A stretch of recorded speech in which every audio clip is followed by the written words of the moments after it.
1923 saw them begin their careers as big-league criminals. It also saw them serving their first stiff sentences, and in a particularly rough prison. Opened in 1852, San Quentin welcomed Lloyd Sampsell and partner Ethan McNab through its gates in 1923, and there the Yacht Bandit stayed for several years. Neither was impressed by the conditions at what California's underworld called the Q. From the early 1920s to 1952, Lloyd Sampsell was one of the most famous criminals in California. During the 20s, he and partner Ethan McNab robbed banks up and down the West Coast, and used a yacht to make their escape, and to travel from one city to the next, robbing banks along the way. This unique method of travel earned Sampsell and McNab the nickname the Yacht Bandits, which would follow them the rest of their lives. Sampsell, together with longtime partner Ethan McNab, and a revolving cast of other crooks, traveled by yacht. The proceeds of several bank robberies bought him the motor yacht Sovereign. From Los Angeles to Vancouver, Sampsell and his men cruised up and down the Pacific coast, putting into harbor only when they needed fuel, supplies and money. Whenever the gang needed money, the solution was simple: put into a harbor town and rob another bank. Essentially, Sampsell and McNab were among the last of the buccaneers, pirates who lived aboard ship, but only operated on land. They seldom saw land apart from renting an exclusive apartment in Seattle, Washington. Sampsell liked his creature comforts. Washing in riverbeds and sleeping in cars was not for him. Sampsell's criminal pedigree was considerable. He claimed to have taken over $200,000 from over 100 robberies in a career lasting over 30 years. $200,000 may seem small for so long a criminal career, but it was interrupted by over 2 decades in prison. Sampson was averaging $40,000 to $50,000 per year, at a time when honest workers often earned less than he stole. Sampsell was unusual for his lifestyle. He was also a highly intelligent, educated man, an intellectual who happened to rob banks for a living. In truth, that counted against him. Being bright enough not to need to steal did him no favors with California's justice system when it could catch him. Born in Missouri in 1900, Sampsell was a natural criminal. Early petty crimes saw him sent to a Missouri reformatory as a juvenile offender. Aged only 18, Sampsell escaped and was recaptured. It was then that he literally learned the ropes as a sailor, his maritime education coming via the Dollar Shipping Company based in California. Now renamed Apple, the Dollar Company had no idea he was a criminal. Sampsell learned while earning the rank of bosun. One final land-based foray using an expensive San Francisco apartment complex as a hideout was a mixed blessing. It was a place where crooks were unlikely to be found, so helped them avoid detection. Their own carelessness did not. Calling himself Lloyd Summers, Sampsell lived there with McNab and Sampsell's wife Lydia. Outwardly they were respectable, prosperous citizens. Well-mannered, urbane and polite, the trio took care not to stand out except on one occasion. That was their downfall. When they ordered an expensive car shipped from Seattle to a local garage, they made a schoolboy error. Instead of clearing the car of anything incriminating, they had left most of their weapons and equipment inside. Garage manager Tuggo Nielsen took little time wondering why the car contained chemicals used in safe cracking, automatic pistols in every pocket, and several different sets of license plates.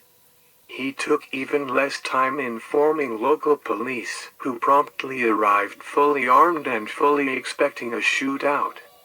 The shootout never happened, but police were still surprised by what they found.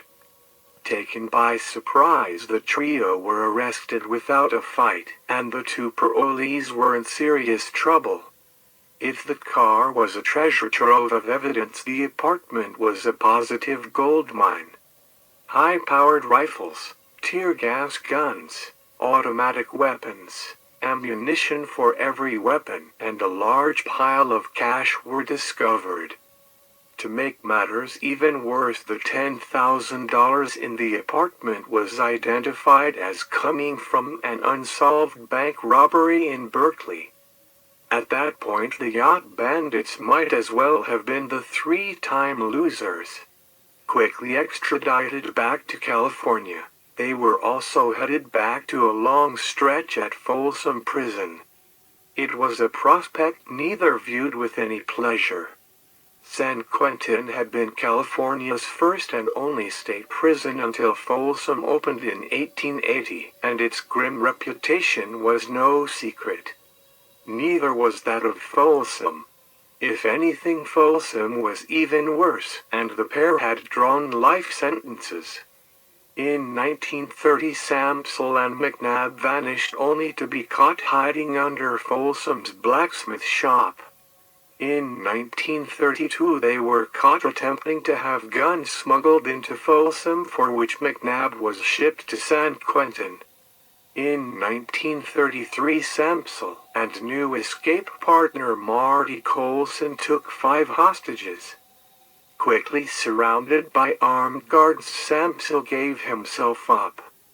Colson took his own life rather than endure Folsom any longer. At San Quentin, McNab's record was even worse, and it quickly cost him his life. In 1934, he was one of 4 convicts who disarmed a guard and took him hostage. Using the guard's gun, McNab tried to murder a tower guard and failed. Guards shot and killed one of the escapers and captured the others. They mounted the gallows together at 10 a.m. on Friday, the 6th of September 1935. McNab was calm to the end, meeting death with composure and assurance. Bagley had been severely bitten the week before attempting to escape the condemned cells then known as Hangman's Hall. He was skinny, hobbling and trembling as he mounted the scaffold. Before they died, McNab muttered quietly to his co-defendant, "Take it easy, Bill." McNab's sister Mary was unable to take it easy. 10 days later, she attempted suicide in Chicago. Sampsell remained at Folsom until 1947. On being paroled, he almost immediately returned to bank robbery. On the 27th of March 1948, he was robbing the Seacrest Finance Company in San Diego when customer Arthur Smith tried to grab his gun. A flustered Sampsell for once lost his trademark nerve and shot Smith dead, then shot and wounded a police officer before fleeing. Although now on the FBI's most wanted list, he continued his series of robberies as though nothing had happened. Finally caught as any other criminal, Sampsell was tried and sentenced to death. Sampsell had already accepted his fate. He had remarked once to Warden Harley Teets that his legal fight was only postponing the inevitable, and he was right. No convict with his record was likely to escape execution, especially not one so notorious for his crimes, prison record, and antagonizing penal officials. The elevator down from Condemned Row would be his last ride, the dozen steps between the ready room and gas chamber his last mile. On April 24, 1952, he was taken downstairs. On the brief walk from the cells, it was customary for the prisoner to say their last goodbyes if they had any. With that done, the elevator would take them down. They seldom went back up. That particular elevator stopped only on the ground and top floors, its sole purpose transporting convicts between the yard and their cells, or their cells and the gas chamber.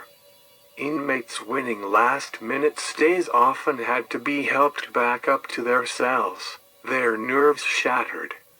A few were certified insane, the strain having proved too much. Others walked out into the general population with their sentences commuted to life. Some of those would eventually leave the prison altogether after earning parole. His last 12 hours were spent under the permanent watch of 2 death watch guards. Inside his barred cage, Sampsell regaled them and the prison chaplain with stories of his glory days. At 5 a.m. he began writing letters to those he felt like writing to. There would be no more visitors besides the warden, 2 chaplains, and the prison doctor.